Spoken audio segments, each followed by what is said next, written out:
Daniel fue el que calculó esas curvas teóricas. No fue el único que calculó, los experimentales no son tontos, le dan a varios para que calculen. Él fue uno de ellos y realmente gracias a él y a otros se pudo saber exactamente cuál era esa predicción teórica y ver, realmente realizar este descubrimiento. Un tiempo después del descubrimiento me preguntaron, pero ¿y ahora qué pasa? Ya simplemente lo apagan y se van a sus casas, ¿no? Ya está, se descubrió, ya. Así, acá se acaba todo. Como vimos, esto es solo el comienzo del experimento del LHC.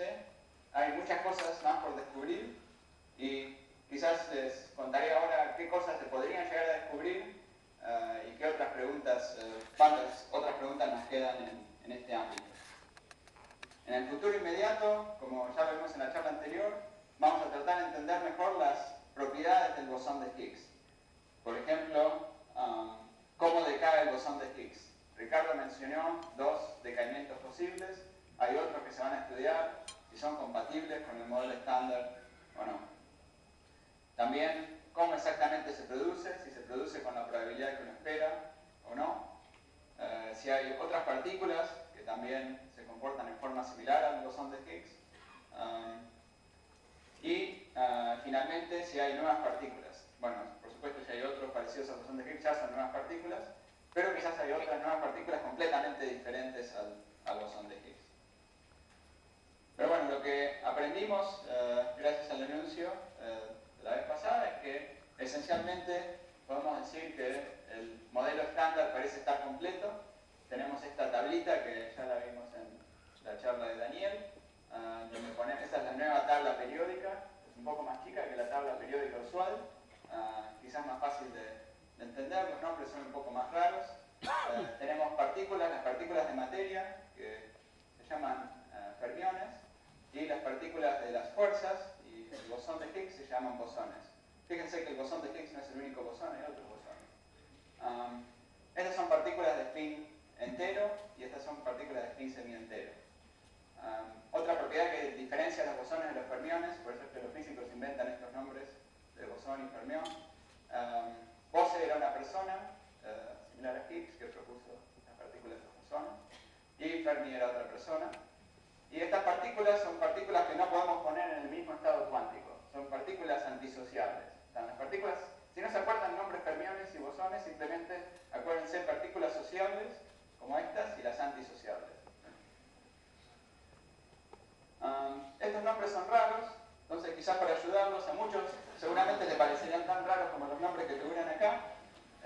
Esta es otra tabla y una pregunta que nos podemos hacer es si estas son todas las partículas que existen. O sea, tenemos este modelo, acá con estas partículas describimos toda la materia ordinaria, toda la materia que podemos producir en el laboratorio, con el aparato más sofisticado que existe, están todas en esta tabla. No hay partícula que se haya producido en un laboratorio, se haya medido en un laboratorio que no figure en esta tabla. Entonces uno se puede preguntar si hay otras, o qué razones hay para pensar que puede haber otras. Entonces, para entender un poco esto, el contexto es, el contexto es el reduccionismo, que se trata, en la física tratamos de entender la materia como hecha de constituyentes pequeños, y partículas más grandes están hechas de constituyentes más pequeños. Y las leyes de la física nos dicen cómo se comportan los constituyentes más pequeños de todos, y en base a esas leyes después entendemos cómo se comportan los constituyentes más grandes. Por ejemplo, sabiendo las interacciones eléctricas en los átomos, podemos deducir las leyes de la física, de la química.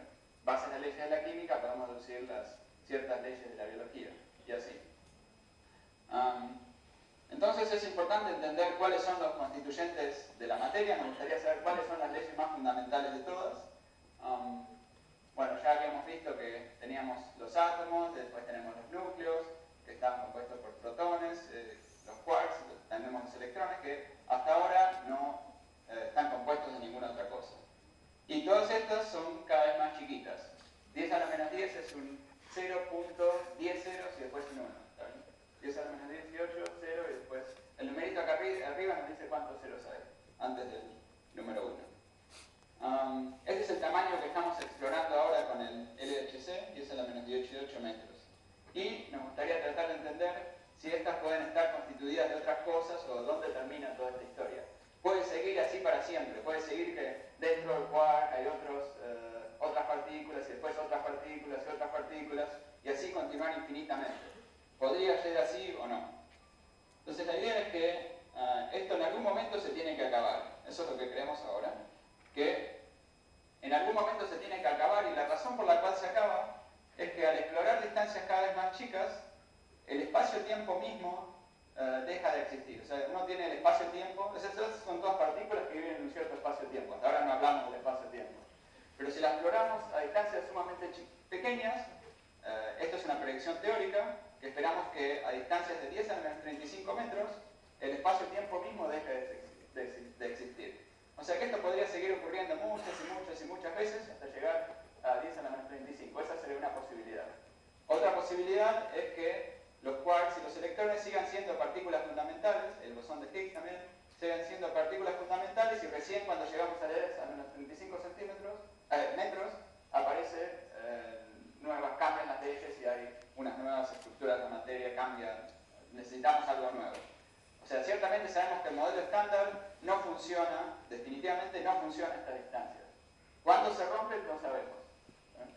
O sea, acá aparece algo nuevo. Antes que eso, bueno, podría llegar a estar hasta ese momento.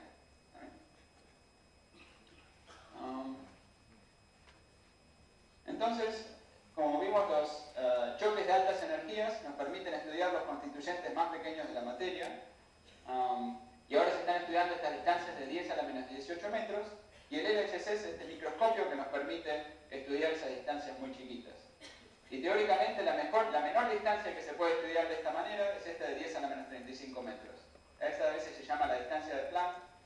Planck la calculó esta distancia teóricamente al poco tiempo de inventar la mecánica cuántica, simplemente usando las ecuaciones de la gravedad y la mecánica cuántica. Entonces, una pregunta que nos podemos hacer es si todas estas partículas pueden ser elementales, al menos hasta este límite de 10 a la menos 35 metros. Entonces, hay una respuesta primero matemática. Matemáticamente sí podría ser que el modelo estándar sigue siendo consistente hasta esas distancias. Podría llegar a ser así. Por eso es que se lo considera una teoría bastante completa. O sea, bastante completa en el sentido que puede ser válida hasta esas distancias tan pequeñas, en principio. Directamente solo podemos explorar hasta esta distancia de 10 a la menos 18 metros. Más pequeño no hicimos exploraciones experimentales. Sin embargo, hay otros experimentos que no son los de física de partículas, sino observaciones astrofísicas, que nos dicen que hay un nuevo tipo de materia, la llamada materia oscura. Esa es una razón por la cual uno piensa que hay nuevo tipo de materia. Vamos a ver qué es ese tipo de materia. Y también, teóricamente, hay una pregunta que es un problema, de nuevo, teórico, que es que no sabemos de dónde viene la masa del bosón de Higgs, o el tamaño de flechitas que estaba describiendo Daniel. O sea, esas flechitas tienen un cierto tamaño que le da la masa a todas las partículas, pero no sabemos por qué tiene ese tamaño y no tiene ningún otro tamaño. Y el tamaño más natural que podría tener es un tamaño muy pequeño. De las flechitas es un tamaño, una escala de energía para la masa del Higgs muy grande. Entonces ahora voy a describir estos dos problemas, esas dos razones para las cuales pensar que hay nuevas partículas y que el modelo estándar no es completo. Primero, la materia oscura. La materia oscura se ve a través de la gravedad. Solo la podemos detectar a través de los efectos gravitatorios que tiene esta partícula. Como la gravedad es una fuerza muy débil, se ve cuando esta materia oscura se acumula en grandes masas. En particular, la observación más antigua de materia oscura es cuando uno ve una galaxia y uno calcula, midiendo el movimiento de estrellas alrededor de la galaxia, uno calcula cuánta masa hay. Uno ve que a medida que uno se aleja de la galaxia, la masa continúa aumentando, a pesar de que aquí están todas las estrellas. La masa continúa aumentando y está compuesta por partículas que no parecen interactuar entre sí demasiado y tampoco interactúan muy fuertemente con las partículas de nuestra materia.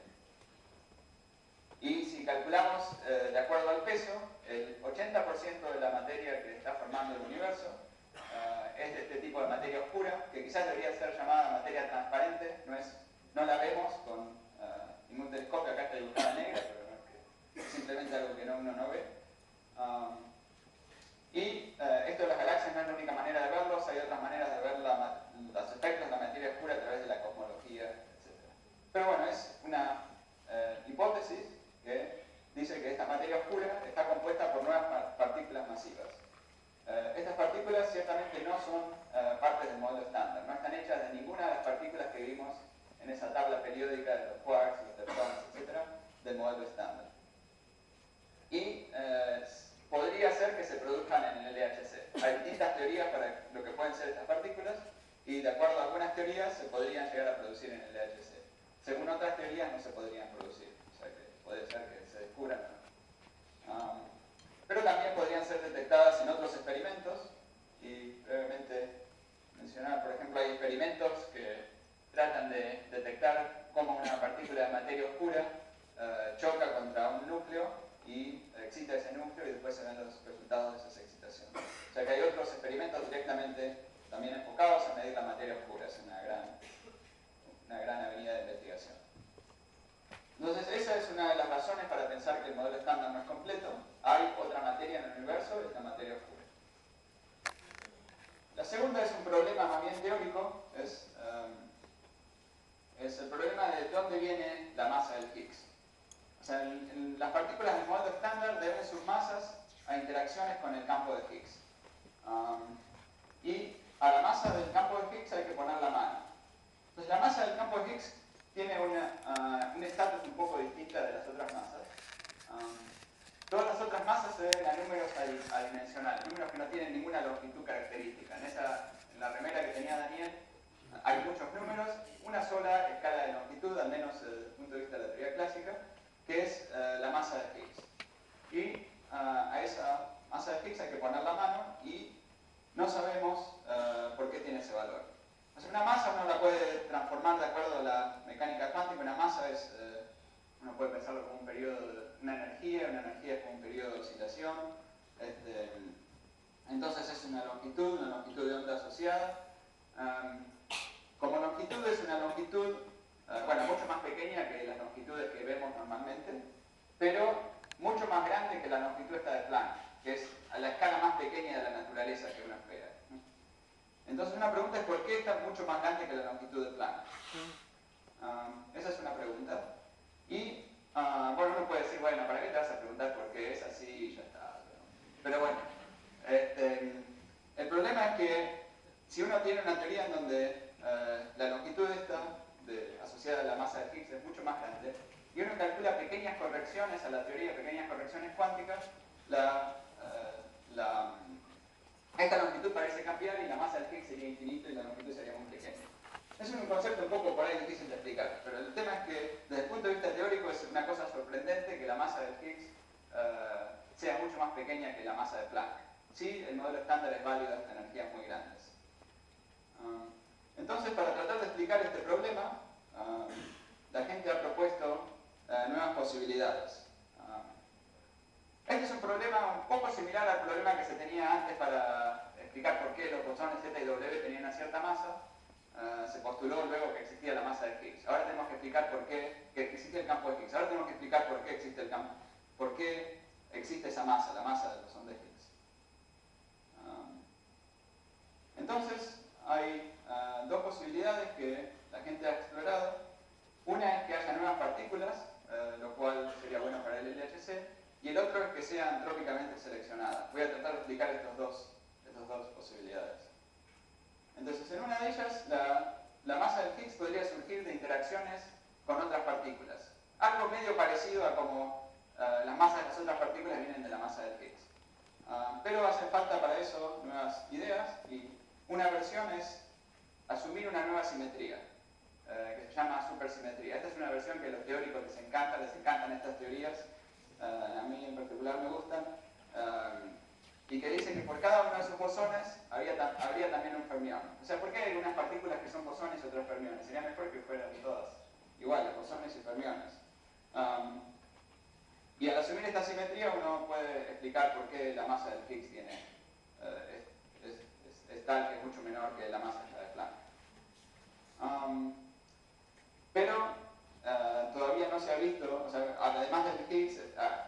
bosón habría otro parecido a Higgs que sería un fermión, además del electrón que es un fermión habría otro que sería un bosón, etc. Y esas partículas en principio se podrían ver en el LHC y se han estado buscando. Hay investigadores aquí en la universidad que están directamente involucrados en la búsqueda de estas partículas supersimétricas, pero lamentablemente todavía no han visto ninguna. O quizás si las vieron todavía no lo anunciaron. Pregúntenle, denle un poco de vino a ver si por ahí. Entonces es una razón para pensar que va a haber nuevas partículas. Son las partículas que dan la masa al bosón de Higgs. La otra posibilidad es que esta masa esté, lo que se dice, antrópicamente seleccionada. ¿Qué significa esto? Esto es una manera complicada de decir lo siguiente. Imagínense que el universo que nosotros vemos es bastante homogéneo a grandes distancias y las leyes de la física son las mismas en todos lados del universo. La masa del electrón es la misma en todas las regiones del universo. Esperamos también que la masa del bosón de Higgs sea la misma en todas las regiones del universo por la misma razón, etc.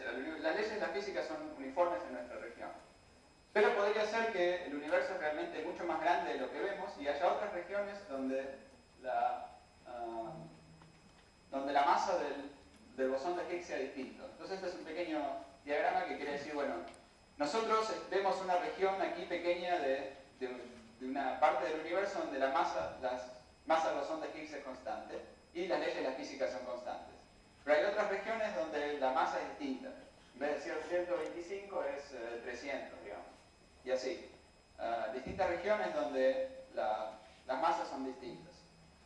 Entonces lo que podría ocurrir es que, bueno, algo que sabemos es que el valor que observamos es muy poco probable, pero en las regiones donde toma valores más probables, o sea, valores donde la masa es muy grande, en esas regiones los protones, por ejemplo, serían sumamente pesados, o por ahí no habría protones, la física sería muy distinta a la que es aquí, como es aquí.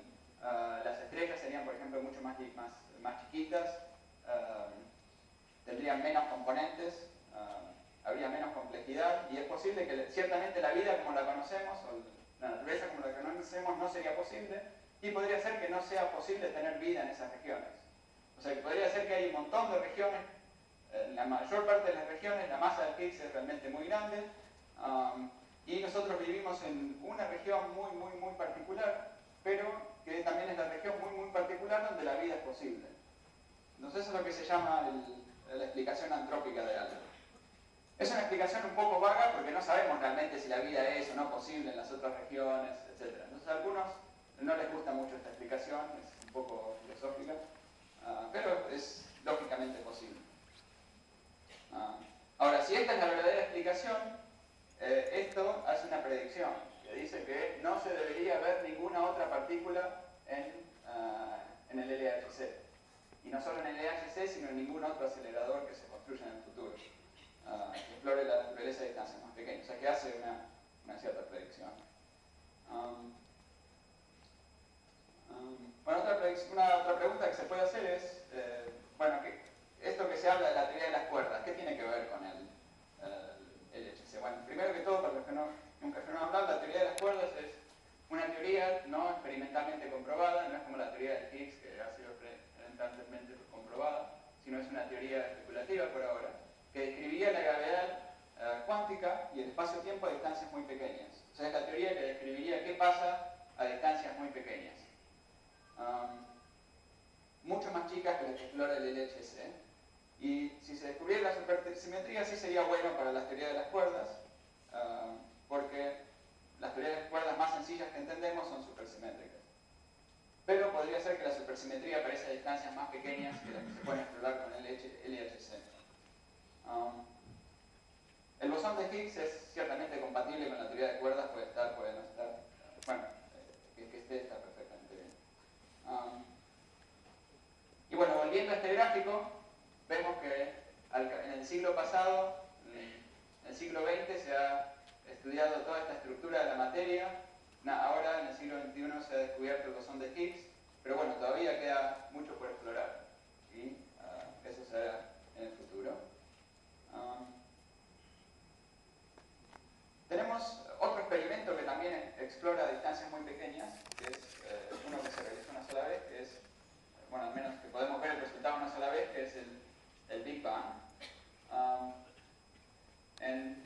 Planck se empieza muy caliente, las partículas muy calientes se están moviendo muy rápido y están chocando muy fuerte entre sí. Están chocando a energías, los choques son más poderosos que los choques de los protones en el LHC.